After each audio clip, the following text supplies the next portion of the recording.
Science only works on reasoning and logic. ऐसा कोई सवाल ही नहीं है साइंस के अंदर जिसका कोई रीजन या लॉजिक ना हो। मतलब साइंस में when you come to science, तो अमेजिंग सब्जेक्ट ना, मतलब आपको लगता है कि आप घुसते जाओ आप पूरा इन्वॉल्व ही हो जाते हो। सेल्फ मेड नोट्स को प्रायोरिटी दें या जो फैकल्टीज की तरफ से हमें नोट्स मिलते हैं उनके बेस पर क्वालिटी आ जाती है। आप तो नए आए हैं, पहली बार बोर्ड दे रहे हैं, तो आप कैसे उस चीज़ को जस्टिफाई कर पाए? टीचर्स के साथ मैं मिला हूँ, मैं बातचीत करी है, चाहे वो कोई भी सब्जेक्ट के टीचर्स, उनका एक्सपीरियंस जो है ना वो उनके नोट्स में। तो आपको अगर आपका टीचर जो है वो नोट्स दे रहा है तो वो तो आपकी प्रायोरिटी होनी चाहिए। रूटीन, डिसिप्लिन, ये बहुत मैटर करता है। ये जो बड़े बुजुर्ग हमारे कह चुके हैं या बड़े एक्सपीरियंस वाले लोग कहते हैं ना, ये वाकई में बहुत मैटर करता है देव। और हम इनकी चीजों को लाइटली ले लेते हैं, ऐसा नहीं होना चाहिए। एग्जाम टाइम बच्चा ना एन नंबर ऑफ रिसोर्सेज के पीछे पड़ जाता है। वहाँ यूट्यूब वीडियो देख ली, वो पीडीएफ डाउनलोड, वो क्वेश्चन डाउनलोड कर लिया। क्या अप्रोच ठीक है? आपको क्या जरूरत पड़ी? हम आपको रॉकेट साइंस थोड़ी ना पढ़ा रहे हैं कि आपको यूट्यूब से ही मिलेगा। कंटेंट सीबीएसई के अंदर एक फिक्स्ड है, उसकी लोअर लिमिट भी है, उसकी अपर लिमिट भी है। जब आपको पता है कि आपके सब्जेक्ट की लोअर लिमिट अपर लिमिट है, तो फिर आप अपने टीचर पे ट्रस्ट करो, चाहे वो स्कूल के हैं चाहे वो कोचिंग के हैं, और उनका एक्सपीरियंस जो है वो बहुत मैटर करता है। Exam season is going on और जो भी आपके भी इस लास्ट स्टेज के अंदर to the point support system की रिक्वायरमेंट है, तो we are onboarding the expert of each field and today science domain को कवर अप करने के regarding we have mister Nitin Luthra.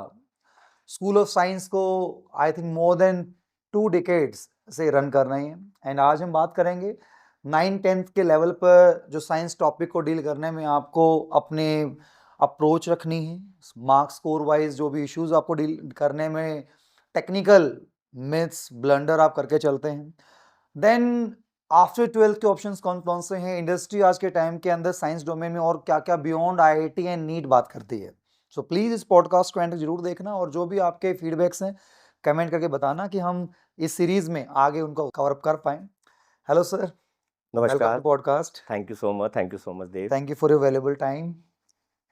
Sir actually this series is going on for the students और हमने from the last 10-12 months colleges को cover up किया। अब हम try कर रहे हैं कि एग्जाम डेज में बहुत सारे बच्चे यूट्यूब से पढ़ रहे हैं, कोचिंग्स में पढ़ रहे हैं, स्कूल में पढ़ रहे हैं, बट स्टिल बहुत गैप है जो स्कोर कार्ड में आई थिंक रोल प्ले करता है। तो हम ट्राई करेंगे आज उसके ऊपर हमारा डिटेल में, ऑडियंस में पेरेंट्स भी हैं, स्टूडेंट्स भी हैं, उनको हेल्प मिल पाए।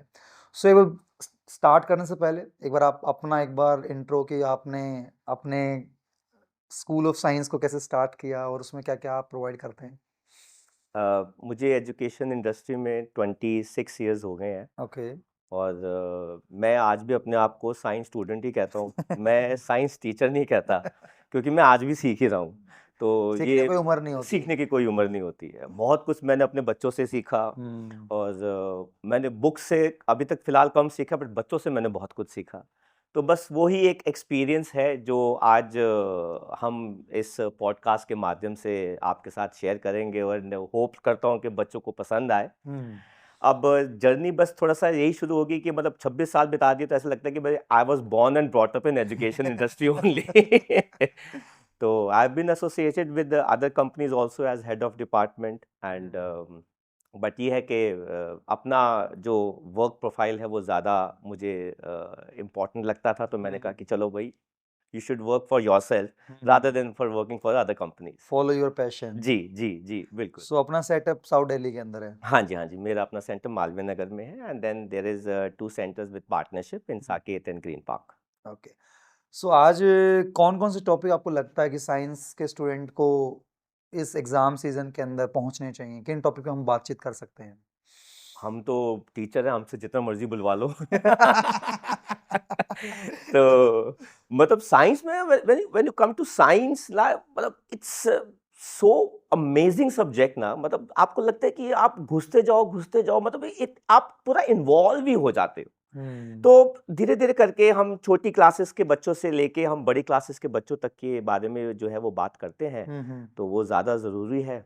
चलिए स्टार्ट करते हैं एक बार बोर्ड्स के टाइम को जी। लेकर 10th बोर्ड्स में साइंस का बच्चा कौन कौन से टॉपिक्स में आपके अकॉर्डिंगली थोड़े से कुछ अप्रोच में गलती करता है, इसकी वजह से उनके मार्क्स कॉम्प्रोमाइज करते हैं, उनको लेकर अगर हम स्टार्टिंग में कवर अप करें? देखिए, if you talk about boards classes के अंदर, तो सबसे पहले साइंस में ये तो ज़रूरी, मतलब ये तो क्लियर कट है कि भाई physics is difficult. Okay, majority of the students को फिजिक्स जो है वो काफ़ी डिफ़िकल्ट लगती बिकॉज है। Of calculations. कैलकुलेशन कह लो, न्यूमेरिकल्स कह लो, हम्म। और ग्राफ्स कह लो, ये उनको तंग करते हैं। और इसमें ये है कि अगर आप थोड़ा-सा अपने आप को ऑर्गेनाइज़ रखें, प्रैक्टिस रखें, तो वो ज़्यादा ज़रूरी रहता है। अगर हम फिज़िक्स की इन पर्टिकुलर बात करते हैं, तो लाइट चैप्टर है, जहाँ पे बच्चे न्यूमेरिकल्स में और रे डायग्राम में थोड़ा-सा स्ट्रगल करते हैं। ओके। फिर हम बात करते हैं इलेक्ट्रिसिटी, अगेन वहाँ पे न्यूमेरिकल्स आता है, तो वहाँ पे भी बच्चे थोड़ा-सा, क्योंकि lot of numericals are there उस चैप्टर के अंदर, फॉर्मूले भी बहुत ज़्यादा हैं, तो वहाँ पे भी बच्चे स्ट्रगल करते हैं। बट जैसे टॉपिक बात करें हम, ओम्स लॉ, रेजिस्टर्स, डायग्राम, वो आने ही आने हैं। आप उसको आप मना नहीं कर, मतलब वो पॉसिबल ही नहीं है कि बोर्ड का पेपर हो रहा है वो क्वेश्चंस आए ना। अब बोर्ड का पेपर हो रहा है और मिरर फार्मूला या लेंस फार्मूला में क्वेश्चन आए ना, वो ऐसा पॉसिबल ही नहीं है। तो वो आने ही आने हैं। एंड देन हम बात करें मैग्नेटिज्म, जो काफ़ी डिफिकल्ट चैप्टर जो है वो रहता है। तो अगर हम तीनों में से देखें, मैग्नेटिज्म सबसे डिफिकल्ट रहेगा, न्यूमेरिकल्स में इलेक्ट्रिसिटी और लाइट जो है वो डिफिकल्ट रहता है। We will talk about chemistry, तो केमिस्ट्री के अंदर बैलेंसिंग काफ़ी इंपॉर्टेंट रहती है रिएक्शंस की, जो बच्चे मिस आउट कर जाते हैं। फॉर्मूले उनको अच्छे से याद नहीं हो पाते। अब फॉर्मूले याद नहीं है तो आप रिएक्शन कैसे लिख पाओगे ना, और उस रिएक्शन को बैलेंस करना भी बड़ा ज़रूरी है। तो वहाँ पे बच्चे थोड़ा सा स्ट्रगल करते हैं। कार्बन एंड इस कंपाउंड चैप्टर है, बहुत ही इंपॉर्टेंट चैप्टर है। उसके अंदर सैपोनिफिकेशन, एस्टेरिफिकेशन, और क्या कहते हैं, सोप्स एंड डिटर्जेंट्स, तो ये टॉपिक्स जो हैं वो थोड़े से इंपॉर्टेंट आ जाते हैं। कार्बन में आयुपैक नेमिंग भी बहुत इंपॉर्टेंट है, तो वहाँ पे आप अपना ध्यान रखिए कि भाई आपको आयुपैक नेमिंग के जो रूल्स हैं वो सारे आने चाहिए, ताकि आप नेम कर सकें, वो भी इंपॉर्टेंट है। आइसोमेरिज्म, वो भी इंपॉर्टेंट आ जाता है उसके अंदर। एंड इसके अलावा अगर हम देखें, तो मेटल्स एंड नॉन मेटल्स के अंदर जो मेटलर्जी का पार्ट है वो बच्चों को थोड़ा सा डिफिकल्ट लगता है, तो वहाँ पे फोकस करना चाहिए बच्चे को। बायो की बात करें तो अच्छी वेटेज के चैप्टर्स जो हैं वो हाउ डू ऑर्गेनिज्म रिप्रोड्यूस है, देन लाइफ प्रोसेसेस है, जहाँ से ज़्यादातर वेटेज जो है बायो की आ जाती है। तो ये जो टॉपिक्स हैं, ये जो चैप्टर्स हैं, बच्चे के अगर सॉलिड होंगे साइंस के अंदर, तो वो अच्छा स्कोर कर सकता है। अब एक चीज और जो मुझे याद आ रही है अपने टाइम के इस टाइम पर, तो हम सेल्फ मेड नोट्स को प्रायोरिटी दें, या जो फैकल्टीज की तरफ से हमें नोट्स मिलते हैं उनके बेस पर क्वालिटी आ जाती है, तो उसमें आपने कुछ अप्रोच ऑब्जर्व की? कोई स्टूडेंट है जो खुद से नोट्स बनाता है तो उसको रिटेन करने में चांसेस बेटर रहते हैं, तो इस स्टेज पे जब फैब स्टार्ट हो रहा है बिल्कुल, तो आप क्या सजेशन देंगे, उसमें क्या करना चाहिए? देखो, जितने टीचर्स के साथ मैं मिला हूँ, मैं बातचीत करी है, चाहे वो कोई भी सब्जेक्ट के टीचर्स हो, उनका एक्सपीरियंस जो है ना वो उनके नोट्स में होता है। हम्म। तो आपको, अगर आपका टीचर जो है वो नोट्स दे रहा है, तो वो तो आपकी प्रायोरिटी होनी चाहिए।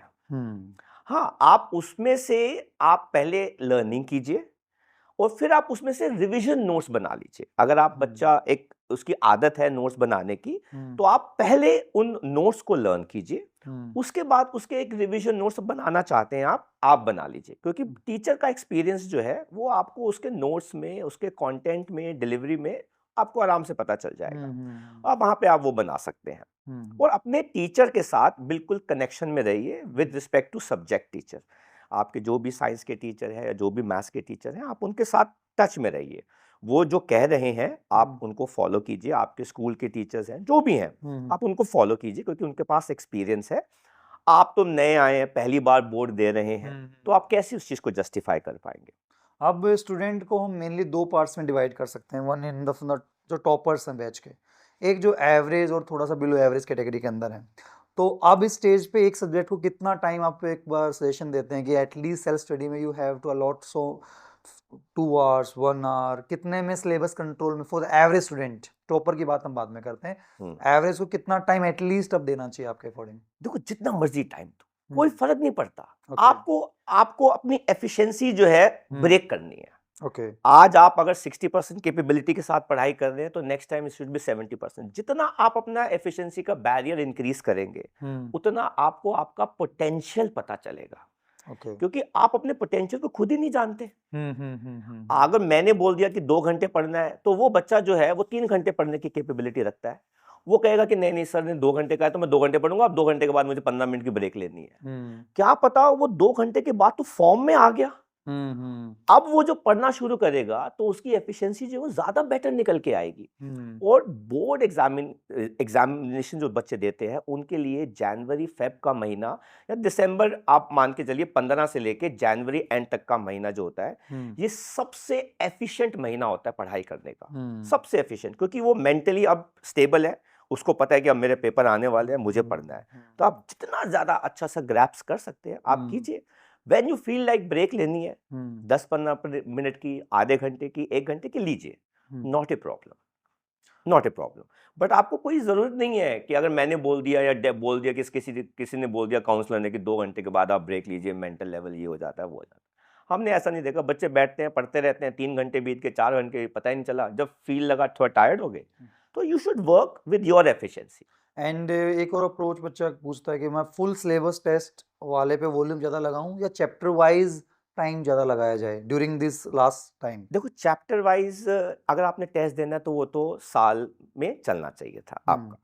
अब आपका जो टाइम आएगा जनवरी एंड में या फेब में, आप मान के चलिए कि 1 फेब चाहे आपकी क्लास 10th है चाहे आपकी क्लास 12th है, 1 फेब से या 25 जनवरी से आपकी टेस्ट सीरीज शुरू हो जानी चाहिए, फुल सिलेबस की 3 घंटे की, आपको उसकी प्रैक्टिस चाहिए। अब आपको छोटे छोटे टेस्ट की प्रैक्टिस नहीं चाहिए, क्योंकि ये जो टेस्ट सीरीज होगी आपको ये बड़ा शार्प एंड क्रिस्प चीजें बताएगी कि इस चैप्टर के अंदर इस टॉपिक में आपको अभी भी प्रॉब्लम है, तो आप इस चैप्टर में इस टॉपिक को पढ़िए, ना कि आप पूरा पूरा चैप्टर दोबारा पढ़िए। एंड मेनली 3 आवर्स में आपका माइंड हैबिचुअल भी हो जाएगा। हाँ, आप फॉर्म में भी आ जाओगे बैठने के कि भाई मुझे इतनी देर बैठने की आदत भी तो डालनी है ना। तो आप जब टेस्ट सीरीज देते हैं तो 3 घंटे का शार्प टाइम रखिए, जो टाइम मिलता है उसको यूटिलाइज कीजिए, उसको मैनेज कीजिए, वो ज्यादा जरूरी है। एंड वन मोर पॉइंट कि जैसे अभी इस बार अकाउंट्स का पेपर भी हमारा 24 फेब को ही है, so we starting from 1 Feb to 20 Feb की रूटीन के अंदर कि जो एग्जाम टाइम है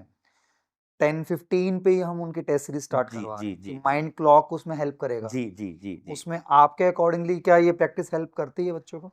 देखो आजकल ज्यादातर बच्चे जो है ना वो नाइट स्टडी में बिलीव करने लग गए हैं, क्योंकि उनको शायद शांति का वातावरण मिलता है या उनके अपने अपने रीजन है कि शांति घर में शोर नहीं होता। दे माइट बी ट्रू, वो सही भी है, क्योंकि दिन के टाइम सब लोग एकदम हैसल बैसल में होते हैं तो वो चल जाता है। लेकिन हाँ, अगर आप मॉर्निंग में पढ़ते हैं तो आपको ज़्यादा बेनिफिशियल रहता है, और अगर आपने टेस्ट सीरीज देनी है तो अगर आप उस शेड्यूल को फॉलो करेंगे, है ना, कि 10-15 पे मैं बैठा, 15 मिनट मैंने अपने पेपर को देखा, उसको अंदर मैंने गो थ्रू किया कि भाई मुझे कौन कौन से कैसे कैसे क्वेश्चन जो है वो करने हैं पहले, और उसके बाद आपने आदत डालो तो आपका एक रूटीन सेट हो जाएगा। रूटीन, डिसिप्लिन, ये बहुत मैटर करता है। ये जो बड़े बुजुर्ग हमारे कह चुके हैं या बड़े एक्सपीरियंस वाले लोग कहते हैं ना, ये वाकई में बहुत मैटर करता है देव, और हम इनको चीजों को लाइटली ले लेते हैं, ऐसा नहीं होना चाहिए। एग्जैक्टली। अच्छा, अब टॉपर्स की हम बात करते हैं। टॉपर्स बिल्कुल मैंने ऐसे स्टूडेंट भी देखे 96 के आने के बाद भी रो रहे हैं, तो वो हर एक मार्क्स के लिए सीरियस हैं बिल्कुल। उनको लेकर आप कुछ अगर फिनिशिंग पॉइंट में जो मिस्टेक हो जाती है लास्ट स्टेज एग्जाम में, because of pressure, because of हड़बड़ी या कुछ वट एवर, तो वो जो 1 नंबर 2 नंबर इनका मैटर करता है, उनके लिए कुछ अगर हम इनपुट दें। वो देखो उनका उनका रोना बनता भी है। अब देखो ना, जो बच्चा 95, 96, 97 एक सब्जेक्ट में लेकर आ रहा है, क्या उसकी कैपेबिलिटी इतनी नहीं है कि वो 2-3 नंबर और ले आएगा? डेफिनेटली। तो उसको फील तो होगा ही होगा बैड, लेकिन वहां पर ना रिवीजन काम आती है। और बच्चे जो है रिवीजन जब करते हैं ना तो वो सिर्फ अपने आंसर्स पढ़ते हैं। ओके। अब आप मुझे एक लॉजिक बताओ, ये आंसर किसने लिखा है? स्टूडेंट ने लिखा है।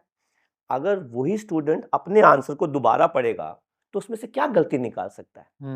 अगर वो गलत लिख रहा है तो वो लिखेगा ही नहीं ना, वो तो उसमें गलती नहीं निकाल सकता।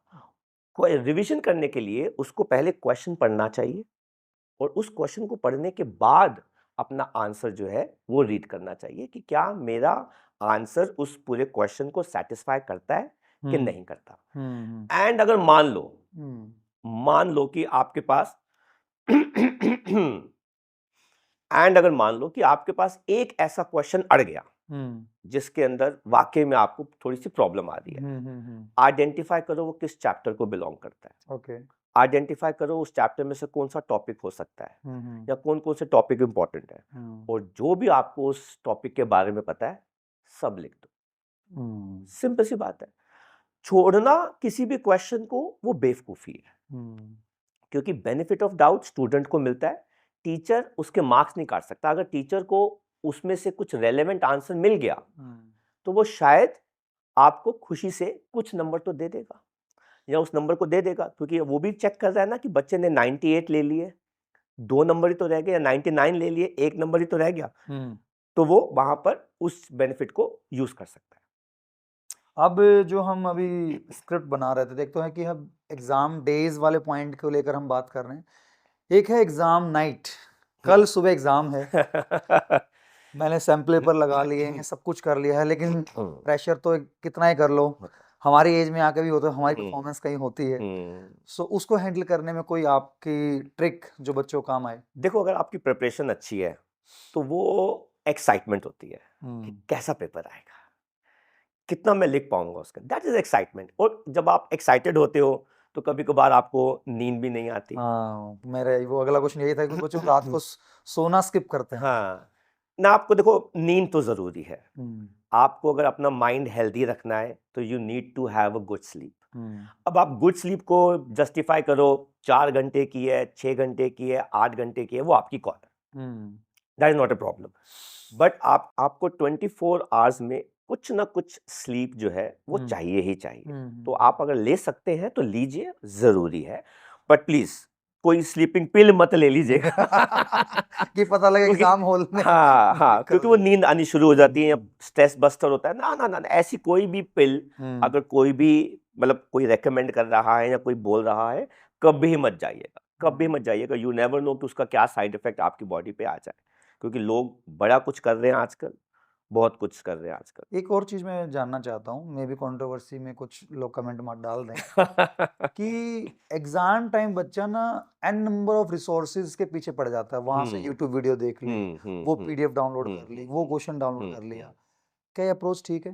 कंटेंट सीबीएसई के अंदर एक फिक्स्ड है, उसकी लोअर लिमिट भी है, उसकी अपर लिमिट भी है। जब आपको पता है कि आपके सब्जेक्ट की लोअर लिमिट अपर लिमिट है, तो फिर आप अपने टीचर पे ट्रस्ट करो, चाहे वो स्कूल के हैं चाहे वो कोचिंग के हैं, और उनका एक्सपीरियंस जो है वो बहुत मैटर करता है। आपको क्या जरूरत पड़ी, हम आपको रॉकेट साइंस थोड़ी ना पढ़ा रहे हैं कि आपको यूट्यूब से ही मिलेगा। क्या मिलेगा? एक्चुअली उन टीचर्स ने कुछ फॉर्मो क्रिएट कर दिया होता ना, most important questions, guest paper, उनको सिर्फ अपना व्यूज जो है वो लाने हैं, और वो आपको कोई ना कोई रट्टे वाला मेथड बता देंगे। प्लीज, आप साइंस पढ़ रहे हैं, science only works on reasoning and logic. ऐसा कोई सवाल ही नहीं है साइंस के अंदर जिसका कोई रीजन या लॉजिक ना हो। सिंपल सी बात है। तो आपको उसके लिए कोई यूट्यूब पे जाने की जरूरत नहीं है।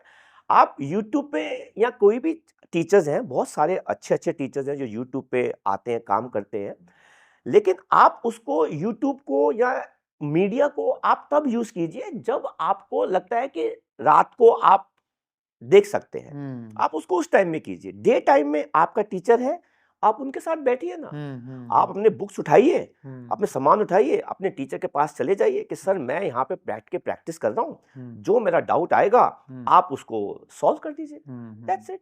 क्या दिक्कत है? कोई प्रॉब्लम नहीं है।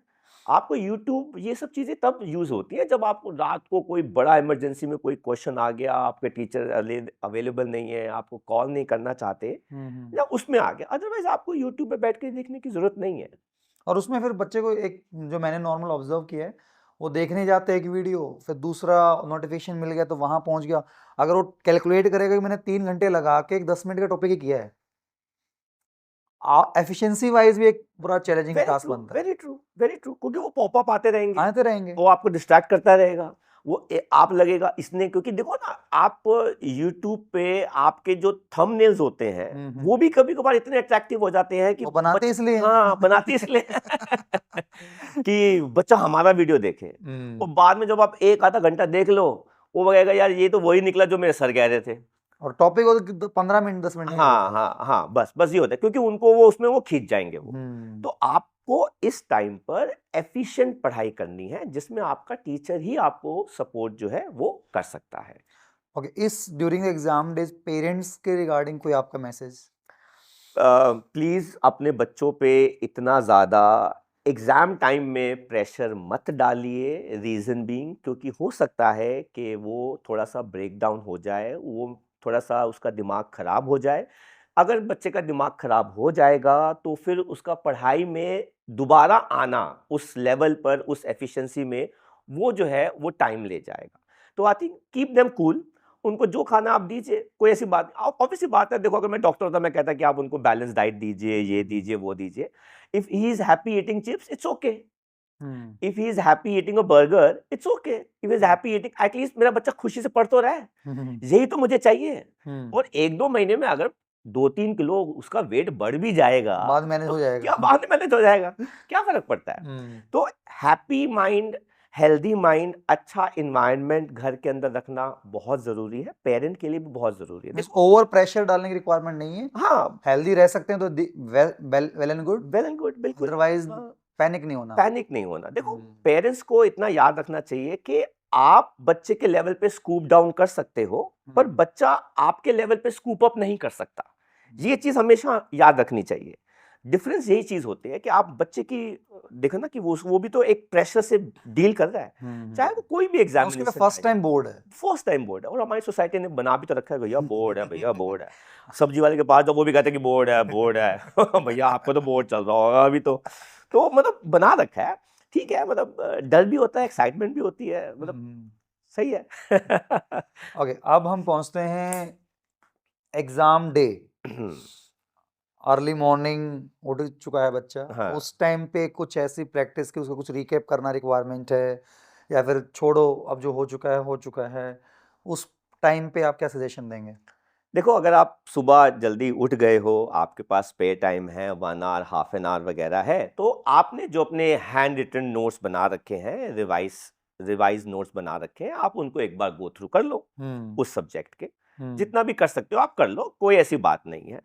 मतलब ऐसा नहीं है कि इतना उस चीज का वो लेना है, बट ये है कि थोड़ा सा रिलैक्स होके आप जाओ। और मेरे हिसाब से अपने बोर्ड सेंटर पे आप कम से कम एटलीस्ट 15 मिनट मिनिमम पहले पहुंचो, या आधा घंटा पहले पहुंचो, क्योंकि सुबह का टाइम होता है, ट्रैफिक का कुछ पता नहीं होता, पता लगे आप, और आप अपना सेंटर जो है ना पहले ही पेरेंट्स के साथ देखाओ उसी टाइम पे जाकर कि भाई मुझे यहाँ से वहां जाने में कितना टाइम लगेगा।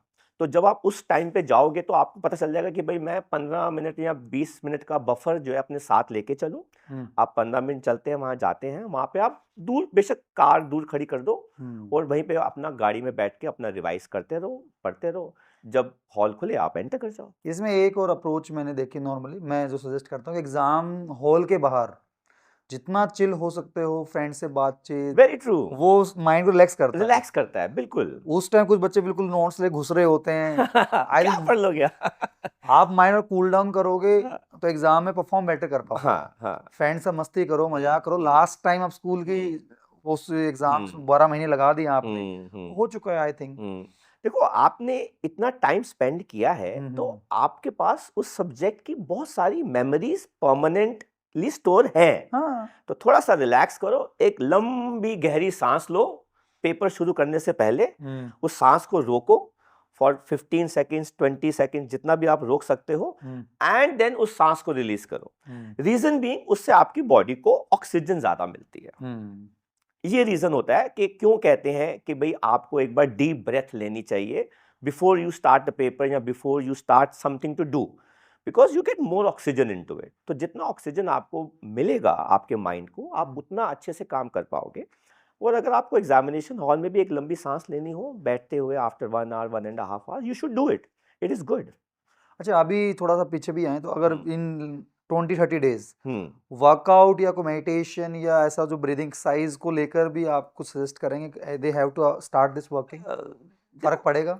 देखो आई थिंक अगर एक सिंपली अगर मैं बात करूं तो अभी नॉर्मल कंडीशन जो होती है वेदर की थोड़ी ठंडी रहती है, तो आप एक वॉक या एक साइकिलिंग जो है वो आप कर सकते हैं। बट मैं अपने बच्चों को बोलता हूँ कि यार स्कूटी वूटी या गाड़ी वाड़ी मत जाना, मत चलाना। रीजन बीइंग भगवान ना करे कोई 19-20 हो जाए तो अगर किसी बच्चे का कोई फ्रैक्चर वैक्चर आ जाए तो उसको बड़ी दिक्कत हो जाएगी। तो आप होम वर्कआउट कर सकते हैं, आप साइकिलिंग कर सकते हैं, आप वॉकिंग कर सकते हैं, बड़ा जरूरी है क्योंकि फिजिकल वर्क भी बहुत जरूरी है। उससे एफिशिएंसी इंप्रूव होगी। जी जी जी जी जी ओके, अब बात करते हैं एग्जाम हॉल के अंदर। जी फर्स्ट 50 मिनट्स जो रीडिंग टाइम मिलता है जी उसको कैसे यूज करना चाहिए, क्या ना वेरी पढ़े नाइस, क्या पढ़े? वेरी नाइस क्वेश्चन दे, वेरी नाइस क्वेश्चन। पहले 15 मिनट आपको अपने क्वेश्चंस को रीड करके डिसाइड करना है 3 कैटेगरीज के अंदर।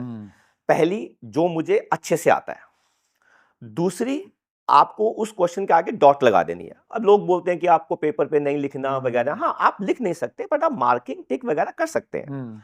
तो आप सबसे पहले आइडेंटिफाई कीजिए 3 चीजें। पहला, सेट ऑफ क्वेश्चंस जो मुझे आते हैं, मतलब मुझे इसका सिर्फ आंसर लिखना है। दूसरा, आपको लगता है कि भाई मुझे सोच के लिखना पड़ेगा, तो आप उसके आगे क्वेश्चन मार्क लगा दीजिए कि भाई मुझे यहाँ पे सोच के लिखना पड़ेगा।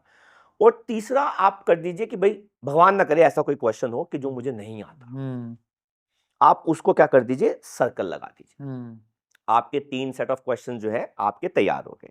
ये 15 मिनट में आपने करना है, ये स्ट्रैटेजी बनानी है। एक और अप्रोच की हायर मार्क्स वाले पहले अटेम्प्ट करें या 1 मार्क्स से स्टार्ट करें, इसमें क्या ठीक रहता है? Very nice. मैं हमेशा अपने बच्चों को बोलता हूँ कि पेपर हमेशा उल्टा शुरू करना चाहिए। अब मैं उसको उसका लॉजिक बताता हूँ। अब देखो, जब हम शुरू से करते हैं तो आखिरी के 5 मिनट में आपको मैथ के हिसाब से, मतलब कैलकुलेशन के हिसाब से, आखिरी के 5 या 10 मिनट में आपको 5 मार्कर करना पड़ेगा। और वहाँ काउंटिंग गलत होने पर प्रॉब्लम हो सकती है। हाँ, और वहां पर आपको कंटेंट ज्यादा लिखना। भैया 5 मार्क का क्वेश्चन जो है वो ज्यादा कंटेंट मांगता है, एग्जैक्टली डायग्राम मांग सकता है वो, तो वो ज्यादा मांगेगा, ठीक है। लेकिन अगर आप इसको रिवर्स कर देते हैं तो आपने पहले अपना स्ट्रेस कम कर दिया। अब आपके आखिरी के 5-10 मिनट में 5 नंबर का क्वेश्चन बचा, वो 1 मार्कर है। उनको एक करने में आपको 1 मिनट से ले मैक्सिमम 1 मिनट लगता है, अदरवाइज 5 सेकंड में 10 सेकंड में हो जाता है।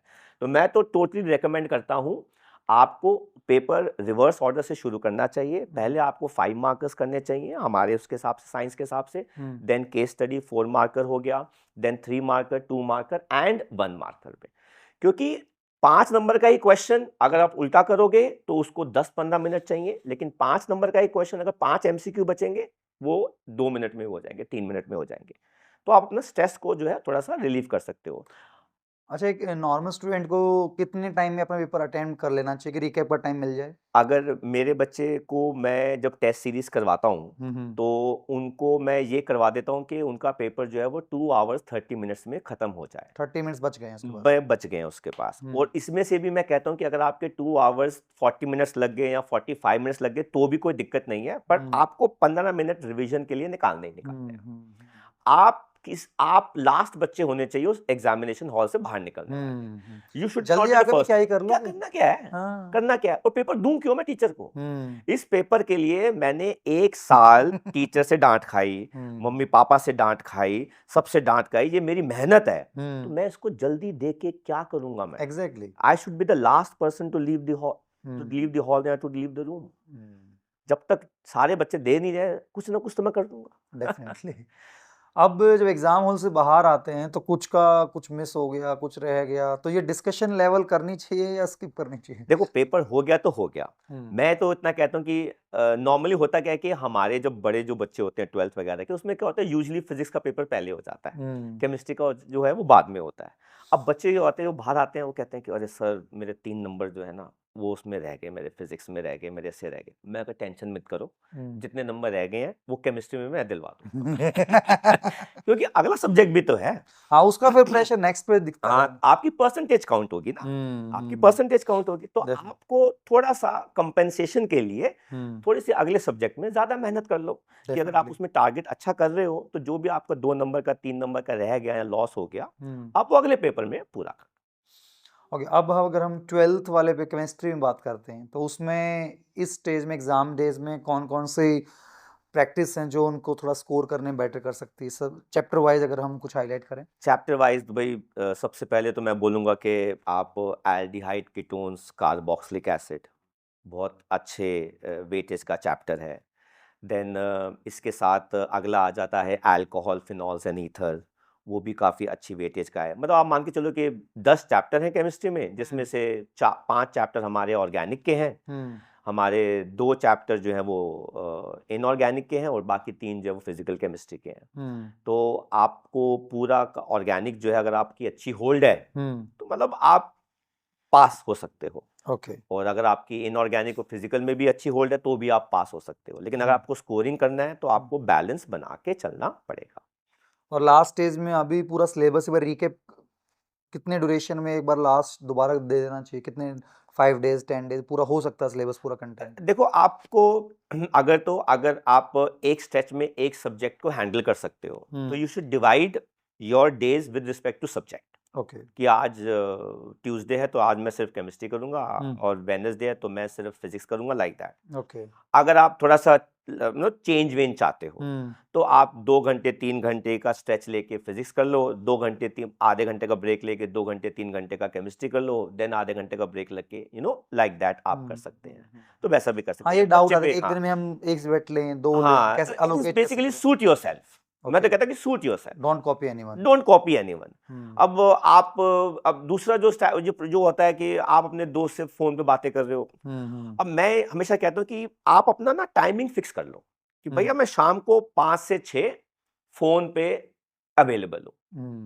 किसी ने जो भी मेरे से बात करने के लिए मर रहा है, हाय मेरे दोस्त से बात करने दो, वो 5 से 6 मेरे से बात कर लो। और मैं तो कहता हूँ कि आप अपने दोस्तों को भी बोलो कि 5 से 6 का या कोई भी एक टाइम स्लॉट जो है आप फोन पे बात करेंगे, एक दूसरे से आप कनेक्टेड रहेंगे। अब होता क्या है, नितिन पढ़ाई कर रहा है, नितिन को देव का फोन आ गया 3 बजे, नितिन को दूसरे का फोन आ गया 4 बजे। अब पढ़ाई किसकी खराब हो रही है? ना देव की खराब हो रही है, ना दूसरी पढ़ाई किसकी खराब हो रही है? नितिन की खराब हो रही है, क्योंकि वो अपना फोन ऑन करके बैठा हुआ है। तो इसलिए आप दोस्त सारे मिलके आप ये प्लान कर लो कि अगर किसी से बातचीत करनी है, कोर्स का कंटेंट देखना, इससे बेटर ग्रुप कॉल कर लो। ग्रुप कॉल कर लो, वो ज्यादा बेटर है। It will be more entertaining. I think it will be more entertaining rather than calling one individual बार बार। अच्छा, इसी मेरे को एक कनेक्ट हुआ, ग्रुप स्टडीज कुछ बच्चे ट्राई मारते हैं, उसका क्या आउटकम रहता है? नहीं, ग्रुप स्टडीज का ये एज ही नहीं है ग्रुप स्टडीज की। ओके। हाँ जी, जब आप कोई अच्छी लेवल की एजुकेशन ले रहे हैं और आप सीरियस हैं, आप रिस्पॉन्सिबल हैं टूवर्ड्स, तो और आप डिस्ट्रैक्ट नहीं होते इजीली, तो आपको ग्रुप स्टडी जो है वो करनी चाहिए। बट अगर आप डिस्ट्रैक्ट होते हैं तो आपको ग्रुप स्टडी में नहीं जाना चाहिए। छोटे बच्चों के लिए तो मैं कभी सजेस्ट नहीं करूंगा कि आप बैठ के ग्रुप स्टडीज करो। उसमें गप्पे ज्यादा लगते हैं। गप्पे ज्यादा लगती हैं। चक्कर ये है, कौन मतलब वो जो एफिशिएंसी है ना वो निकल के आती नहीं है। और यही सबसे मैंने कहा ना कि एफिशिएंट टाइम होता है पढ़ाई करने का। इसमें आप 1 घंटा बैठेंगे तो 45 मिनट जो है आप अपनी पढ़ाई के लपेट लेंगे, और ग्रुप में बैठेंगे 1 घंटा तो Reverse 5 हो मिनट भी नहीं आ जाएगा, 5 मिनट भी नहीं आएगा। तो कहने के लिए आप पढ़ रहे हैं, हाँ, बट आउटकम नहीं है। आउटकम नहीं है, बिल्कुल भी आउटकम नहीं ग्रुप स्टडी का। तो ओके, अब हमारी ऑडियंस जो अभी 11 से 12th की तरफ जा रही है और 9 से 10th की तरफ जा रही है, जिनके बोर्ड्स अभी अपकमिंग ईयर में होंगे, आने आया उनको लेकर आपका क्या मैसेज है?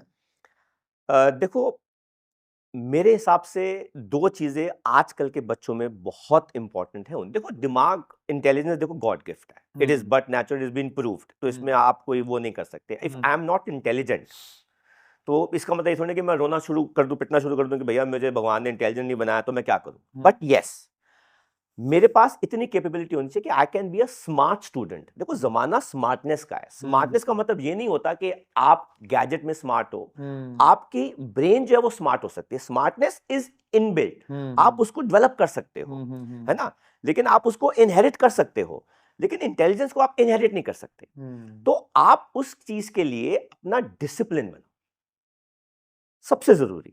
आपको अगर 10th में एंटर करना है या आप कर रहे हो, 12th में आप एंटर कर रहे हो, तो आपको डिसिप्लिन के साथ अपनी पढ़ाई को चलाना पड़ेगा।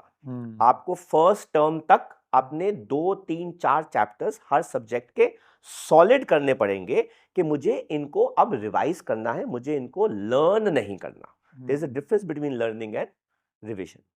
अब एक अप्रोच मैंने देखी मोस्टली 11th वालों के साथ, कि 11th तो रिलैक्स करने के लिए होती है, तो पूरे साल वो इतना चिल मूड में होता है। हाँ, अब जब उनका स्कोर थोड़ा एवरेज रहता है 11th के अंदर, हम्म, तो 12th की स्टार्टिंग में ही एक प्रेशर के साथ स्टार्टिंग करते हैं वेरी ट्रू। कि यार 11th में मेरे से हो नहीं पाया, हाँ हाँ, और अब 12th के मैं फर्स्ट 2-3 मंथ्स इसी प्रेशर के हाँ अंदर ऑटोमेटिकली कब मिड टर्म आ गया पता भी नहीं चलता। हाँ हाँ तो हाँ, उनको लेकर अभी जब एग्जाम टाइम आ गया, हम्म, 11th का एग्जाम फेब में ही है, जी जी जी। तो उसको लेकर अब लास्ट पॉइंट में क्या स्कोप पॉसिबल है? देखो, if you talk about science stream के हिसाब से, हम्म, तो हमारे में क्या होता है कि हमारा जो करियर होता है ना, हम्म, वो 2 साल का बेस्ड होता है मेनली। हम्म, हम्म, जितने भी एंट्रेंस एग्जाम्स होते हैं हमारे, तो उसमें हम्म, 11-12 दोनों आता है। हम्म, अब वही बच्चा जब हमारे पास 10th में पढ़ रहा होता है, हम्म, उसके स्कोरिंग आ रहे होते हैं 85, 90, 95, हम्म, और उसके बाद वो जंप करता है साइंस के अंदर, हम्म, तो वो पढ़ता है real science.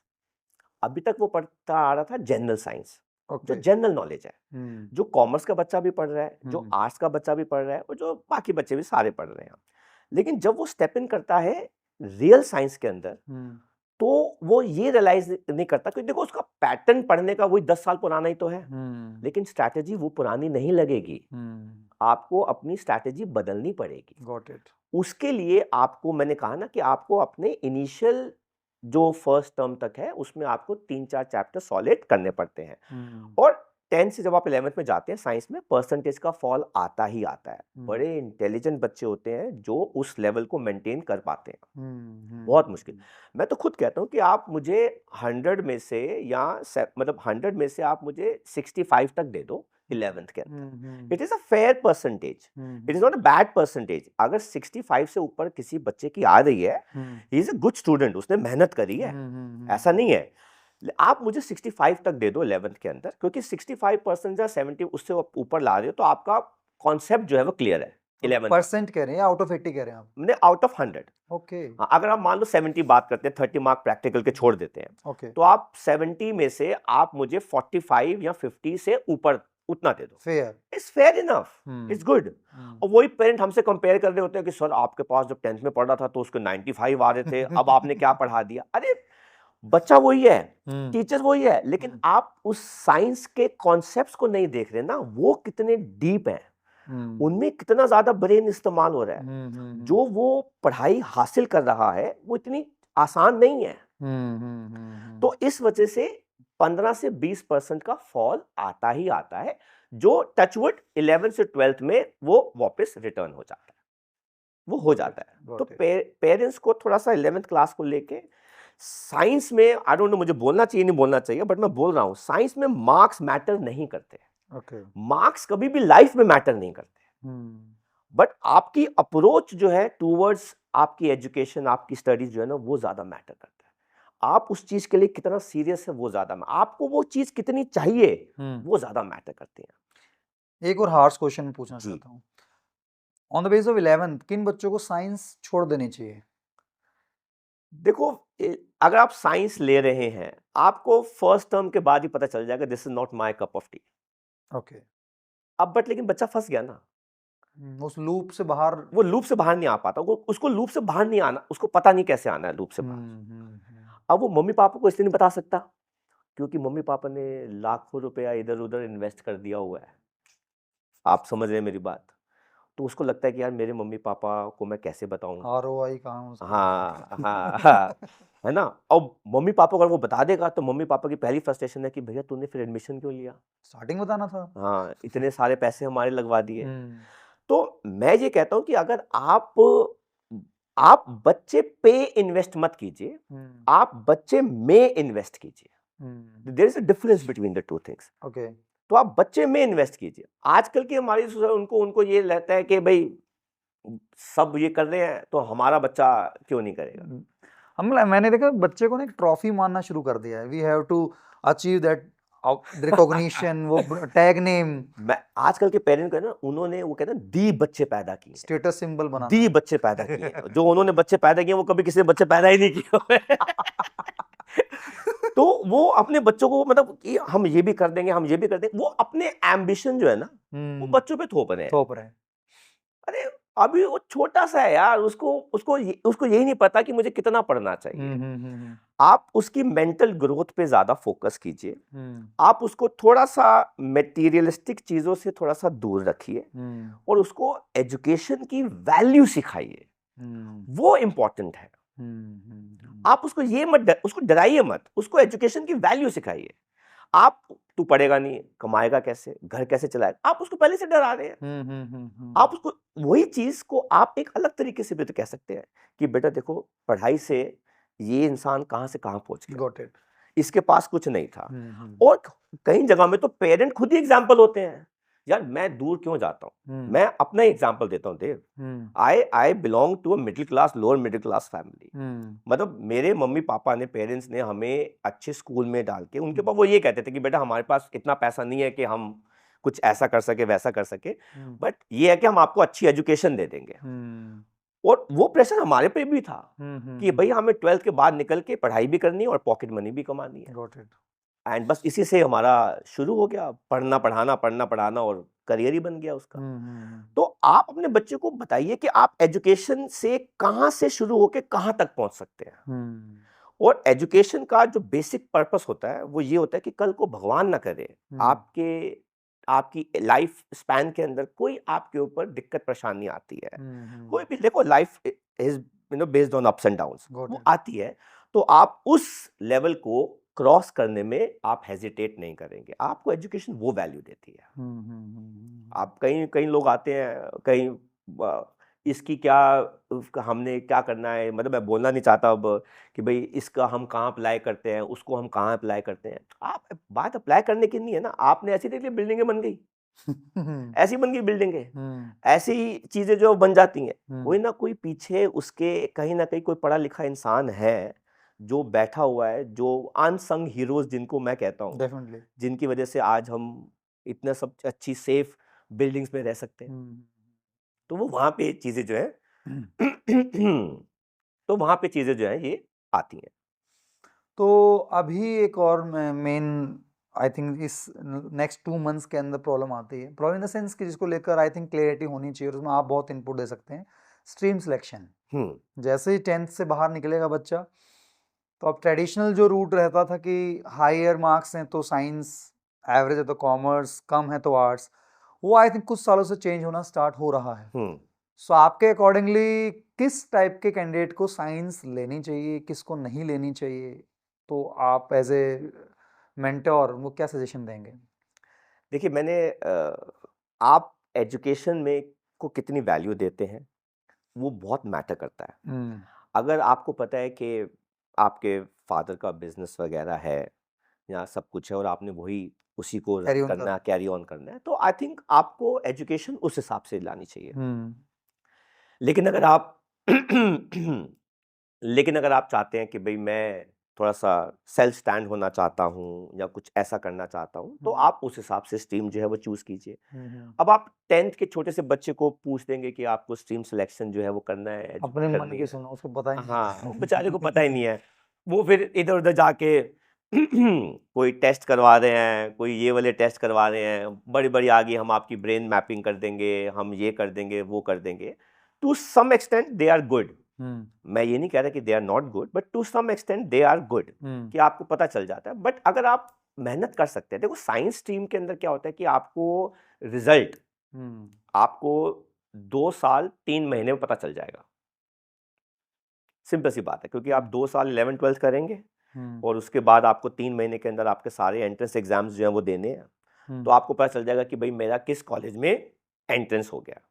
Once you get a good college, आपकी लाइफ सेटल है, आपको पीछे मुड़ के देखने की जरूरत नहीं है। उसके बाद जो भी करना है वो आपका अपना ग्रोथ है, अपना पोर्टफोलियो है, आप उस हिसाब से ग्रो कर सकते हैं।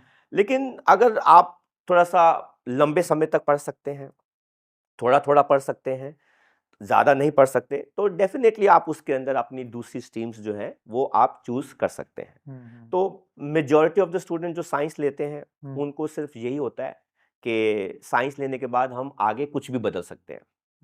अगर मुझे कल को कॉमर्स लेनी है, मैं कॉमर्स में भी जा सकता हूँ, मैं आर्ट्स लेनी है तो मैं आर्ट्स में भी जा सकता हूँ। ये थॉट ऑप्शन ज्यादा ओपन हो जाती हैं। To some extent it's okay, but to A more focused person, it is not okay. अच्छा, एक और चीज़ आपने मेंशन की, 10th की साइंस जो है, 10th की साइंस जो है उसको बेस लेते हुए बच्चा 11th में साइंस ले लेता है कई बार, और आपने मेंशन किया कि दोनों साइंस में बहुत फर्क है। जी। तो अगर if I am good in 10th physics, chemistry, bio, तो इसका मतलब 11th वाला पैटर्न ओके है, या स्टिल मुझे फिर अगर मान लो किसी को फाइनेंस में इंटरेस्ट ज़्यादा है या बिजनेस डोमेन को लेकर क्लैरिटी है, तो देन अच्छी साइंस होने बावजूद भी मैं कॉमर्स में जाना प्रेफर करूं या ना करूं? अब बहुत सारे बच्चे हैं जो बीटेक करते हैं, बीटेक के बाद मैनेजमेंट करते हैं। हम्म हमें भी एक कंपनी में काम करने का मौका मिला, हम्म तो वहाँ पे भी देखा कि भैया सेल्स ऑपरेशन हेड जो है वो बीटेक के बाद मैनेजमेंट करके आए हैं। तो hmm I don't think so, but ये होता है कि साइंस के साथ आपका आईक्यू लेवल बढ़ जाता है। ओके आपका 2 साल के अंदर थॉट प्रोसेस चीज़ों को लेके वो ज़्यादा स्मार्ट हो जाता है।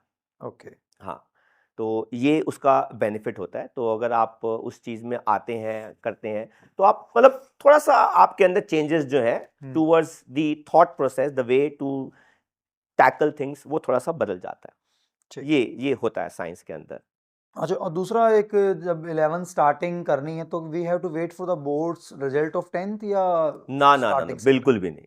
ओके। बिल्कुल भी, अगर आपको पता है कि आपने साइंस पढ़नी है, you are done with your 10th board, take a break 5-10 days का जो भी है, but right away from the 1st of April या first week of April you should start studying. Okay. 11th में तो वैसे ही साइंस में बहुत कम टाइम मिलता है, सिलेबस ज़्यादा है, डिटेलिंग ज़्यादा है, एक्सप्लेनेशन बहुत ज़्यादा है। और अगर बच्चा बोर्ड की वेट करेगा तो उसका तो 1.5-2 महीना वैसे ही चला गया। 1.5 महीना तो वो 1.5 महीना पीछे हो गया बाकी बैच से। तो 11th साइंस का सिलेबस जो है, हालांकि चैप्टर्स कम है, पर अगर मैं अपने सब्जेक्ट को देखूं, लेकिन आपको टाइम ज़्यादा चाहिए। हाँ, एक स्टार्टिंग में होल्ड अच्छा बन जाए तो कॉन्फिडेंस फिर आपको हर एग्जाम्स में ऑटोमेटिकली रहता है। ऑटोमेटिकली आ जाएगा। आप देखो ना, आप साइंस में अगर आप 3 में से आप पीसीएम लेते हैं या पीसीबी लेते हैं, तो अगेन फिर आपका फिजिक्स सबसे ज़्यादा टाइम खा जाएगा, क्योंकि वो डिफिकल्ट है। हम नेक्स्ट पॉइंट में डिस्कशन करना चाहते हैं रिगार्डिंग द एजुकेशन सिस्टम। उससे पहले आपको लगता है कि एग्जाम टाइप का कोई कंटेंट हमारा रह गया है तो we can cover that one. चलते जा रहे हैं, बस जो आएगा बोल देंगे। हाँ। ओके, एक और चीज़ मुझे लगता है कि एग्ज़ाम टाइम को लेकर पेरेंट्स को थोड़ा सा कन्वर्सेशन बच्चे के साथ बढ़ानी चाहिए। सो एग्ज़ाम टाइम में मेरे accordingly parents have to spend more time with the students, कि नॉर्मल कन्वर्सेशन ही कर लें कि क्या चल रहा है क्या, तो उससे मेंटल प्रेशर में बहुत हेल्प मिलती है। नहीं, डेफिनेटली थोड़ा सा, मतलब आप टू मच अगर आप पढ़ाई में चलते जाते हो, चलते रहते हो, तो थोड़ा सा बंदा बोरियत से फील करता है। आप देखो ना, आप ऐसा काम कर रहे हो जो आप करना नहीं चाहते। हाँ, तो बच्चा बाहर खेलना चाहता है और मम्मी पापा जो है वो उसको कह रहे हैं कि पढ़ ले। क्लियर बोल दिया हाँ। आपने। तो थोड़ा सा हो जाता है आपको। देखो, पेरेंट्स पेरेंट्स जो होते हैं यार, मतलब मैं उनके बारे में क्या ही बताऊं यार, मतलब they are the ultimate thing. बच्चों को अपने पेरेंट्स का को सुनना चाहिए, उनका कहना मानना चाहिए, ना कि पेरेंट्स को बच्चों का कहना मानना चाहिए। हाँ।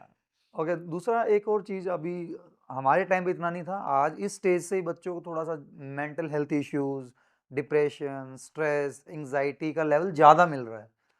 उसको लेकर अगर कुछ आपने फील किया हो कि हाँ क्या वर्क कर सकता है? देखो, आप जब ऐसी चीजें देखोगे तो आपका माइंडसेट भी तो वैसा ही होगा ना। सिंपल सी बात।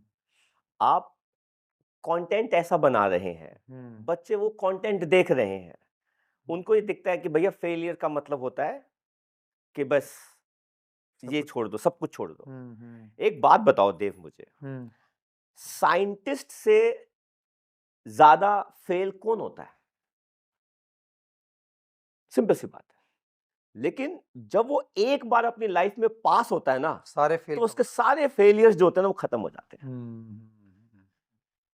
हमारे यहाँ पर फेलियर को इतना हाइप कर दिया जाता है कि भैया इसने पता नहीं क्या कर दिया है। It's okay to be failed, it is absolutely fine. हाँ, जितना मैं हमेशा अपने बच्चों को कहता हूँ कि तभी तो मैं कह रहा हूँ कि मार्क्स डोंट मैटर, मुझे हेल्दी माइंड चाहिए मेरे बच्चों का। ताकि वो उस फेलियर को या उस चीज को एटलीस्ट एक्सेप्ट कर सके और उस पर वर्कआउट कर सके। हम उसकी इतना ज्यादा नेगेटिव काउंसलिंग कर देते हैं कि उसको लगता है कि यार मेरे साथ तो बहुत ही बुरा हुआ है। तो ऐसा कुछ भी नहीं है, it's okay. We should you know we should bring our child to the level कि वो एक्चुअली हेल्दी माइंड रखे। वो बहुत ज्यादा जरूरी है। आप बॉडी पे ज्यादा वर्कआउट कर रहे हैं, आप माइंड पे वर्कआउट कीजिए, वो ज्यादा जरूरी है। अच्छा कंटेंट देखिए ना, आप अच्छा कंटेंट देखिए। आप कभी किसी की ऑटोबायोग्राफी पढ़िए, देखिए, सुनिए। आप डॉक्यूमेंट्रीज देखिए, पढ़िए, सुनिए। आप क्या बेकार के कंटेंट देख रहे हैं? तो जैसा इनपुट लेते हैं फिर वैसा बस प्रोसेस वही हो आता है, जाता ब्रेन वही करती रहती है। आप छोटे से बच्चे को ये सब चीजें दिखाएंगे तो वो डिस्ट्रैक्ट नहीं होगा क्या? डेफिनेटली। उसका थॉट प्रोसेस वैसा नहीं बनेगा क्या? अभी इसी चीज़ में मैं कनेक्ट करना चाहता हूँ कि जैसे अभी हम लास्ट वीक कन्वर्सेशन चल रही थी रिगार्डिंग ट्रम्प जो अभी टेट्रम कर रहा है पूरे मार्केट में। अब ये तो सबको क्लियर हो चुका है कि सब अपने फायदे के लिए हो रहा है। बिल्कुल। ग्लोबलाइजेशन एक ड्रामा है दिखाने के लिए। हाँ, हाँ। उनको अगर वेनेजुला लेना है तो लेना है, ग्रीनलैंड लेना है तो अपना फायदा जहाँ दिख रहा है काम। तो इंडिया को अगर हमें स्टेबल बनाना है तो हमें अपने पैरों पे खड़ा होना पड़ेगा। Very true. हमें अपने रिसोर्सेज को, अपने यूथ पावर को, अब आज हम बात करते हैं चैलेंजिंग टास्क क्या है कि लाइक गूगल की बात करते हैं या एप्पल, माइक्रोसॉफ्ट, कोई भी ब्रांड उठा लें, इंडिया के पास उस लेवल के कॉम्पिटिटर तक नहीं है अभी। बिल्कुल। बट यूथ बहुत है हमारे पास, इतने हम्म, अच्छे इंस्टीट्यूशंस हमारे पास हैं, हम्म, स्कूल्स, कॉलेज सेटअप हैं। तो इनोवेशन एंड R&D के लेवल पर बात करें, साइंस का सबसे बड़ा रोल आता है। जी। तो मैं चाहूँगा उस कॉन्टेक्स्ट को आज हम कवर करें कि साइंस उस R&D लेवल पे, उस इनोवेशन लेवल पे अगर हम जाएं कि हम ग्लोबल लेवल का टेक बना पाएं, ग्लोबल लेवल के प्रॉब्लम्स को रिजॉल्व कर पाएं, तो आपके अकॉर्डिंग पॉलिसी मेकर्स को कहाँ वर्कआउट करने की रिक्वायरमेंट है? ये तो बड़ी कंट्रोवर्शियल स्टेटमेंट हो जाएगी। आप देखो ना, इन जगहों पे, इन पोजीशंस पे बैठे वो लोग हैं जो पढ़ाई लिखाई से दूर है। उनको क्या पता? आप देखो ना, कोई भी कंट्री ग्रो कर रही है तो वो अपने रिसोर्स की वजह से ग्रो नहीं कर रही है, वो अपने बच्चों की एजुकेशन की वजह से ग्रो कर रही है। Developed countries have grown because उनके बच्चों ने एजुकेशन में, इनोवेशंस में, रिसर्च में टाइम स्पेंड किया। एग्जैक्टली। हमारे बच्चों को तो सिर्फ दो ही चीजें पता है, एक इंजीनियर बनना है, एक डॉक्टर बनना है। बस। और है क्या उनके फ्यूचर में? कुछ नहीं है। We are over producers of engineer. और क्वालिटी नहीं है। क्वालिटी है ही नहीं कुछ, क्योंकि उसको पता है कि मुझे इंजीनियर बनकर नौकरी करनी है। उसको पता है कि मुझे अपने क्या कहते हैं, मतलब एक इनसिक्योरिटी है टूवर्ड्स करियर। कल्चर वैसा है ना। कल्चर बना दिया है। जो दिखाओगे आप वही लोग जो हैं वो बना देंगे। अच्छा कंटेंट, अच्छे चीजें दिखाने वाले लोग बहुत कम है, उनको सुनना कोई पसंद नहीं कर रहा। इसमें मैं एक डॉक्यूमेंट्री देख रहा था कि इट्स मैकॉले का जो पॉलिसी फ्रेमवर्क रहा था इंडिपेंडेंस से पहले, तो उनको लेबर चाहिए थी, जी। उनको लीडर्स नहीं चाहिए थे, उनको एंटरप्रेन्योर नहीं चाहिए थे। तो उन्होंने इस टाइप के सिलेबस बनाए कि जो हमारे कमांड फॉलो करें, हमारे प्रेशर के अकॉर्डिंगली काम करें, उनको ज़्यादा इनोवेटिव क्रिएटिव लेवल पर जाने के रिगार्डिंग फ्रीडम दे देंगे तो हमारे कॉम्पिटिटर बन जाएंगे वो। बिल्कुल। अब इंडिया को इंडिपेंडेंस लिए हुए 70+ ईयर्स हो चुके हैं, स्टिल हम वही रैट रेस में अपने सिस्टम में आउटकम निकाल रहे हैं। आप देख लो ना, आप सिंगापुर का एग्जांपल ले लो ना, दूर क्यों जाना? क्या था Singapore? It was a dirty port. 1960s के बाद कहीं ना कहीं वो फ्रीडम में आया हाँ, है। और सिंगापुर जब अलग हुआ तो मलेशिया ने कहा कि आप आ जाओ, आप ये सब संभाल नहीं पाओगे। आज कहाँ आप हम सारे कॉम्पीट करोगे? तो उन्होंने कहा कि सिंगापुर की सिस्टम ने कहा कि नहीं, हम संभाल लेंगे। आज Singapore is far better than Malaysia, far far better than Malaysia. किस बिहाफ पे? आप देखो ना, आप उनकी पॉलिसीज को फॉलो करो। हमारे तो पॉलिसी मेकर्स खुद ही इनको नहीं पता कि क्या करना है। और बेचारे जितने भी, मतलब हमारे तो लेवल बहुत छोटा है देव, बट जितने भी आईएएस आईपीएस के बच्चे, जो मतलब मैंने बहुत बच्चे पढ़ाए हुए हैं, मैं पढ़ाता भी हूँ। तो मतलब वो बेचारे इतना कुछ करना चाहते हैं पर वो कर ही नहीं सकते हैं। वो कहते हैं क्या करें, सिस्टम अलाउ नहीं सिस्टम करता। इतना खराब है, सिस्टम इतना खराब है। दुबई का एग्जांपल देख लो आप, क्या इतने था? शॉर्ट स्पैन में कहाँ से कहाँ सिस्टम क्रिएट कर दिया है। हाँ, तो क्या ग्रो नहीं कर रही है कंट्रीज? सब अब ग्रो कर रहे एक चैलेंज कहते हैं कि पॉपुलेशन प्रॉब्लम है, तो पॉपुलेशन तो एसेट हमारे लिए। पॉपुलेशन प्रॉब्लम है तो फिर भैया चाइना कहाँ से चला गया? एग्जैक्टली, सिंपल सी बात है। हमारे पास रिसोर्स अच्छे हैं, बस उनको आप स्किलफुल बना दो। हाँ, आप अपने बच्चों को, हमारे बच्चों को, मैं तो खुद कहता हूँ पेरेंट्स के अंदर, क्यों आप उसको इंजीनियर या वो डॉक्टर बनाना चाहते हो? बन जाएंगे डॉक्टर, इट्स ओके, बन रहे हैं डॉक्टर, आप रिसर्च में डालो।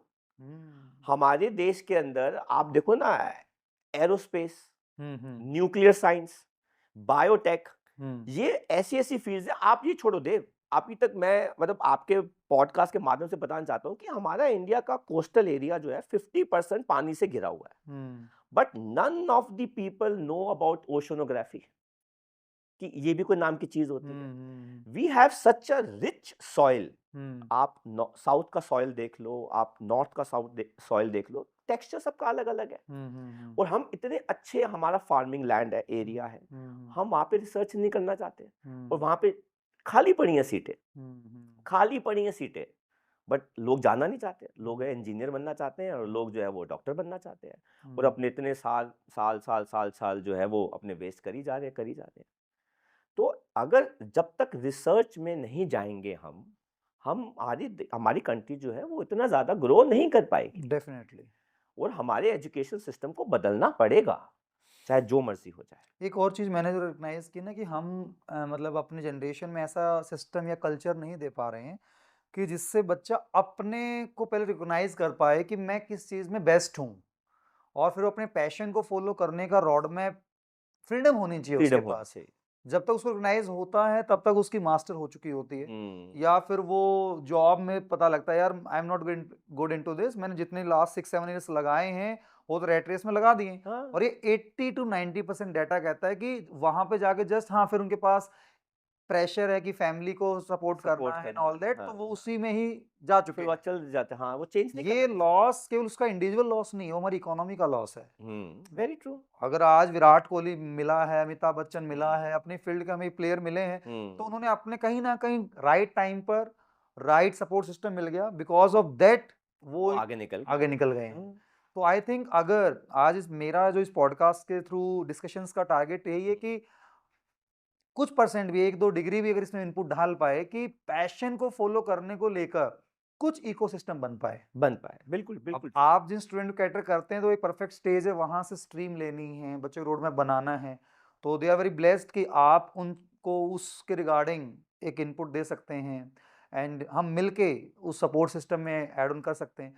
पॉलिसी मेकर्स, अब जितना हमने बात की कि हाँ एनईपी का हम बात करते हैं कि we are planning into that, but मुझे नहीं लगता कि इम्प्लीमेंटेशन उसका इतना इजी है। स्कूल सिस्टम पे वो चीज़ अभी तक स्टार्ट हुई नहीं है कि आप ये अलाउ कर रहे हैं कि आप केमिस्ट्री के साथ बिजनेस स्टडी पढ़ लो, अकाउंट्स भी पढ़ लो, बट स्कूल अभी अलाउ नहीं कर रहा हूँ चीज़ों बिल्कुल को। सही है देव। आप क्या, अब मैं आपको बताऊं कि हमारा एजुकेशन सिस्टम कहता है बेसिकली आप अपने पसंद के 5 सब्जेक्ट ले सकते हैं। हम्म तो मैं केमिस्ट्री के साथ अकाउंट्स ले सकता हूं। हम्म सीबीएसई जब डेट शीट लॉन्च करता है तो ये सब्जेक्ट्स कभी भी एग्जाम में क्लैश नहीं क्लैश होता। नहीं करेंगे कभी भी। लेकिन स्कूल सिस्टम जो है वो डिफरेंट है। वो कहते हैं कि भाई आपको पीसी के साथ या तो एम ले लो, या पीसी के साथ आप बी बायो। ले लो। अब ये सीबीएसई स्कूल की प्रॉब्लम है। अब वहीं पे अगर आप देख लो आईबी स्कूल है, वो कहते हैं choose your subjects of your choice, कब कहाँ पे कैसे पढ़ना है। अब वो चीज भी आने लग गई है।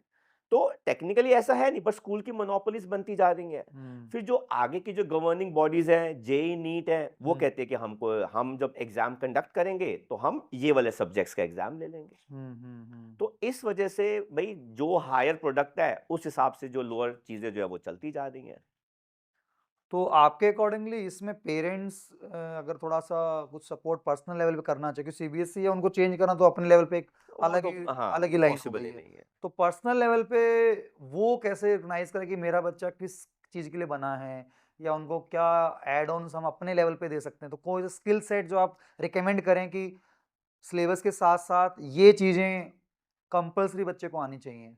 देखिए, अगर पेरेंट एजुकेशन के ही थ्रू बना है तो that parent will make sure कि मेरा बच्चा जो है वो पढ़ाई लिखाई के अकॉर्डिंगली चलता रहे, क्योंकि वो उसको सपोर्ट करता है।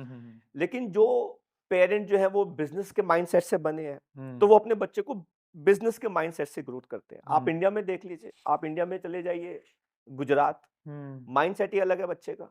उसने उसने बिजनेस में ही जाना है, पढ़ाई करे ना करे वो बात की बात है, जाना उसने बिजनेस में है। अब आप हरियाणा पंजाब साइड में आ जाइए या यूपी साइड में आ जाइए और बिहार साइड में चले जाइए, उनको सिर्फ गवर्नमेंट जॉब का है।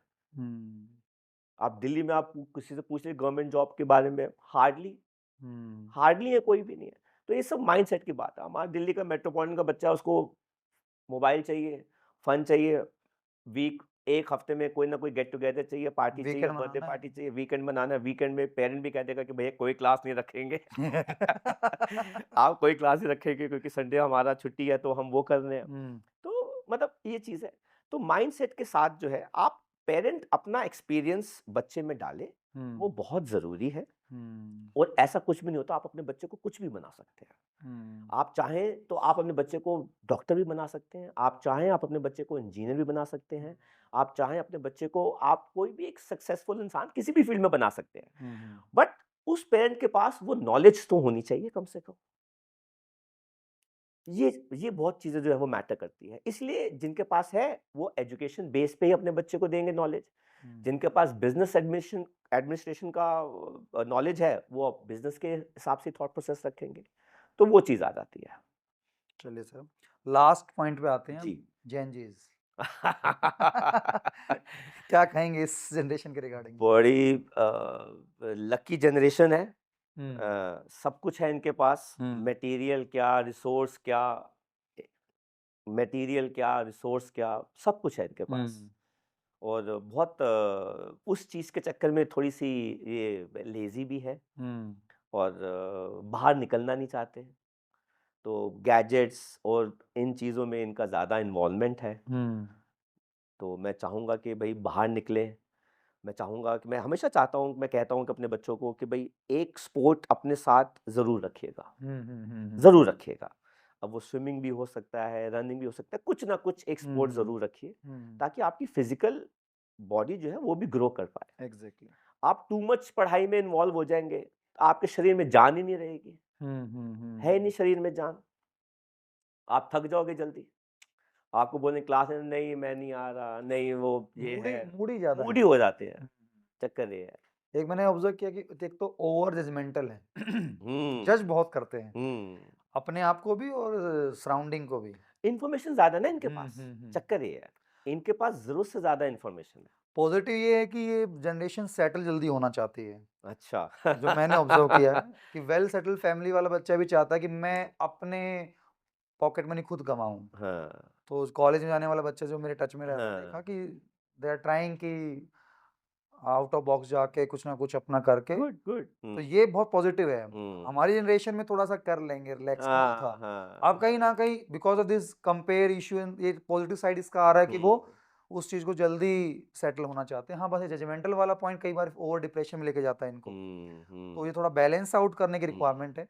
बट हाँ, कुछ कंट्रीज में इस जेंजीज ने सरकारें बदल दी हैं, रिवॉल्यूशन की इनके अंदर काफी है। ये बात तो है, ये बात तो है, ट्रू ट्रू। तो डेफिनेटली एनर्जी है।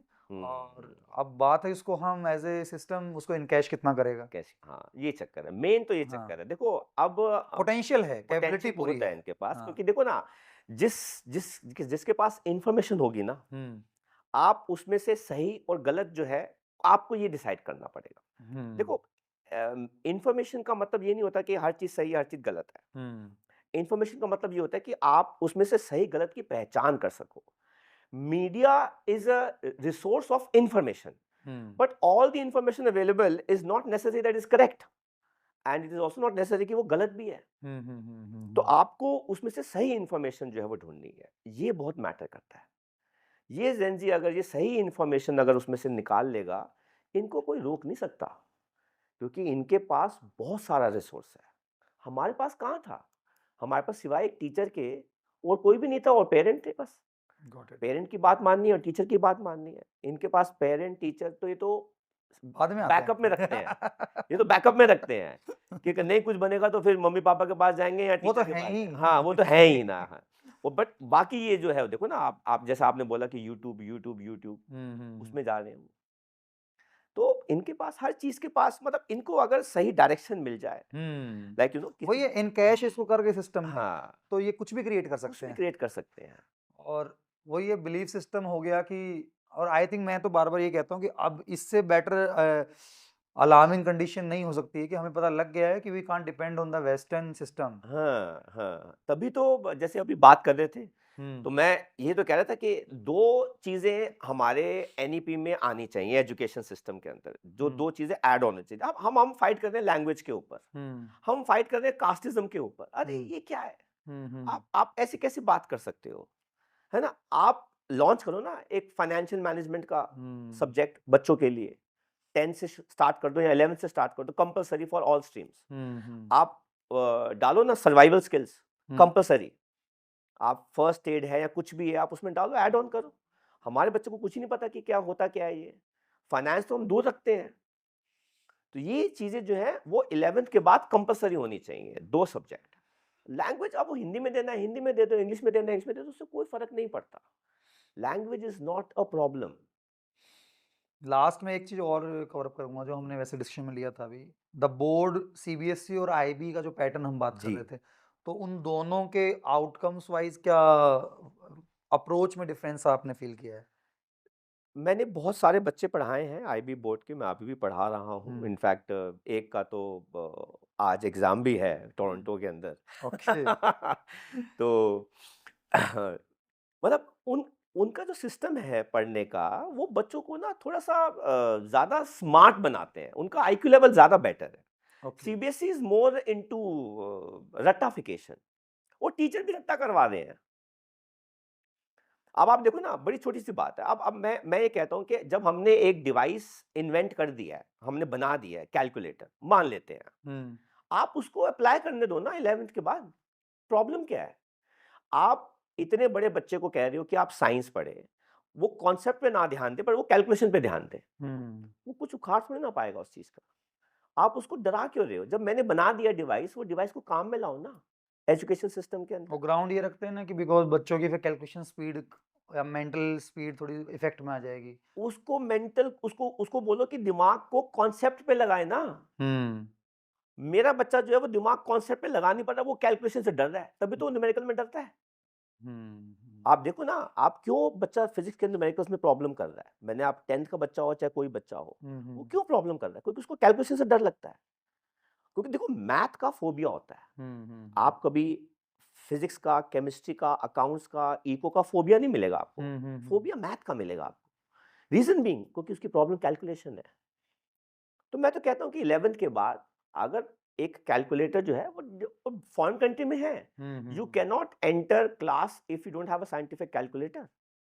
वो बच्चे क्या करते हैं, सर फ्रॉम स्कूल कॉन्सेप्ट क्या, डेज। हाँ, सुने फटाफट सर कैलकुलेशन किया, साइंटिफिक कैलकुलेटर है, आंसर निकाल के दे दिया।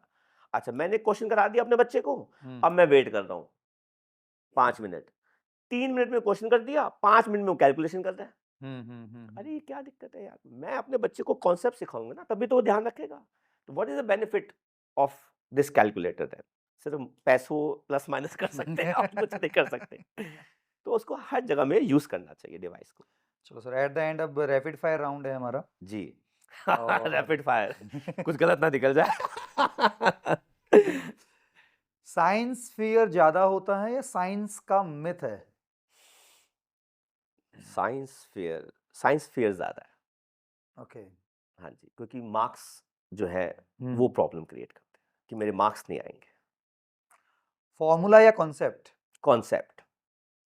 रट्टा साइंस को बर्बाद करता है, यस और नो? साइंस में तो रट्टा है ही नहीं। अरे हम्म। मतलब आप कैसे साइंस के सब्जेक्ट को किसी से बच्चा रटवा सकते हो? साइंस में तो रट्टा है ही नहीं। It is wrong to say science works on reasoning and knowledge and logics. Reasoning and logic. Simple सी बात है। मैं तो खुद अपने बच्चों को बोलता हूँ कि भैया मुझे कोई लॉजिक देना अपनी बात रखने के बाद, क्योंकि मैं एक बड़ा लॉजिकल सा इंसान हूँ। आप इलॉजिकल हो तो मैं बात नहीं सुनूंगा आपकी। ऑर्गेनिक, इनऑर्गेनिक, फिजिकल, सबसे ज्यादा डेंजरस? ऑर्गेनिक। ऑर्गेनिक। उसमें अगर आप चले जाओ स्टीरियो केमिस्ट्री के अंदर, ओ हो, मेरा जो मुझे लगता है, हाँ। ओके। केमिस्ट्री में सबसे ज्यादा मार्क्स कहाँ से आते हैं? सबसे ज्यादा मार्क्स कहाँ से आते हैं? बच्चों के इनऑर्गेनिक से मार्क्स आते हैं, क्योंकि वो अगेन वो रट्टा मारने की कोशिश करते हैं। ओके। एक चैप्टर जो स्टूडेंट बेकार में डर जाते हैं? एक चैप्टर जो स्टूडेंट बेकार में डर जाते हैं, एक चैप्टर स्टूडेंट बेकार में डर जाते हैं, वो है aldehyde ketones and carboxylic acid.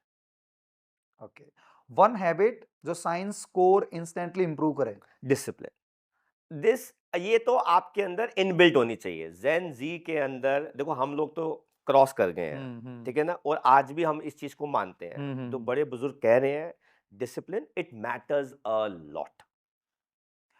PYQ ignore करना क्राइम या मिस्टेक?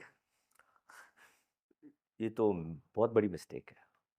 आप देखो, आपका टीचर अगर उसका पास एक्सपीरियंस अच्छा है तो वो अपने कंटेंट में ही PYQ डाल देगा, सिंपल सी बात। तो आप उसको इग्नोर ना करें, it's a big mistake. Numerical से डर जेन्युइन या ओवरथिंकिंग?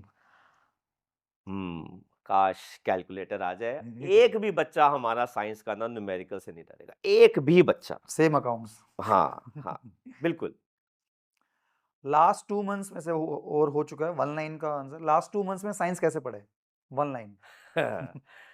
पढ़ लो, अपनी एफिशिएंसी को क्रॉस कर दो जितना हो सकता है। आपके सारे रिकॉर्ड जो है, मैं बता रहा हूं कि 10th और 12th में पढ़ाई के टूट जाते हैं, सारे रिकॉर्ड आप ब्रेक कर दोगे। Okay, average student of commerce और sorry topper student of commerce और average of science, what should be priority? What should be the priority? I think average student, क्योंकि इनके अंदर सीखने का भी वो जज्बा है। इनके अंदर अभी सीखने का जज्बा जो कॉमर्स है वाले वो- नाराज हो जाएंगे इससे।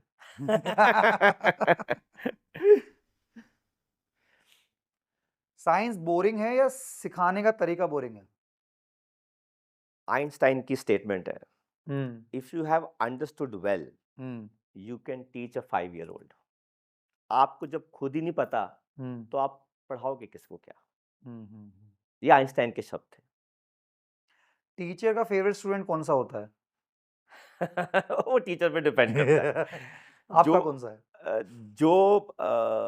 जो सबसे ज्यादा हमारी जो क्या कहते हैं, आप देखोगे ना, जो ज्यादातर टीचर हमारे हैं they are not toppers, they are average से ऊपर के हैं। वो 60 से 80% स्कोरर है, क्योंकि इनको पता है कि ये वाले बच्चे जो है वो जल्दी ज्यादा कुछ कर जाते हैं। देखो, इंटेलिजेंट बच्चे के पास गॉड गिफ्ट है, उसको सिर्फ आपकी फोकसिंग चाहिए। वो आपके पास तभी आएगा जब उसको आपकी जरूरत है। लेकिन जो अच्छा जंप ला सकता है बच्चा परसेंटेज के मामले में, वो 60 से 80% वाले होते हैं। School science versus real life science, gap है? बहुत गैप है, तभी तो मैंने कहा एजुकेशन सिस्टम के अंदर सर्वाइवल स्किल्स का होना बहुत जरूरी है। ओके, टॉपर बॉर्न होते हैं या बनाए जाते हैं?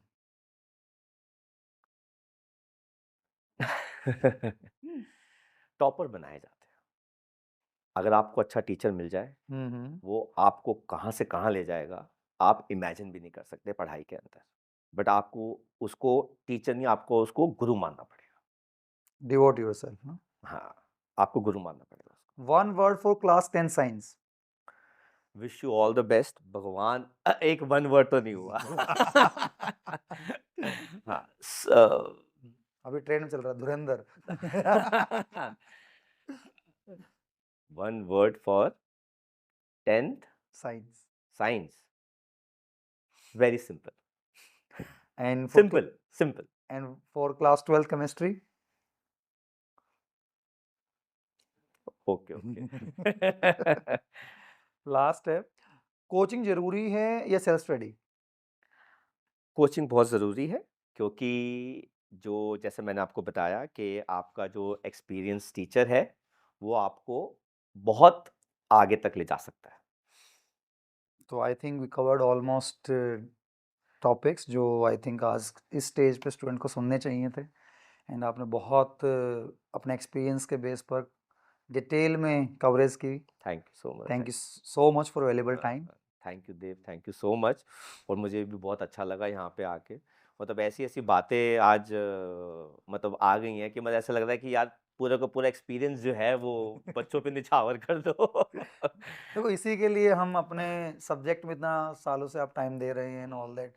तो आई थिंक एग्जाम टाइम पे अब टीचर कहता है जितना कर सकते हैं हर इंच वो कहीं ना इनपुट देने की कोशिश करता है। बिल्कुल बिल्कुल बिल्कुल। तो अब हम पॉडकास्ट में क्यों पीछे रहें? हाँ, सही बात है। अगर आजकल वेरी ट्रेंड चल रहा है तो इस मोड से सिखाते हैं बच्चों को। ट्रू। क्लासरूम में तो हम उनके टेस्ट ले रहे हैं, डाउट्स ले रहे हैं, क्लास चल ही रही है। क्लासरूम में आप थोड़ा सा डिफरेंट फेज में होते हो, हम्म आपको थोड़ा सा अपना डेकोरम जो है वो रखना पड़ता है, you are strict also, you are cool also, hmm you know. तो एक बैलेंस एक वहाँ रखना बैलेंस होते हैं, तो फिर जब बच्चे अब ऐसे हमें देखते हैं ना, तो हम्म दे फील मोर कंफर्टेबल कि यार ये तो सर अपने जैसे ही तो है।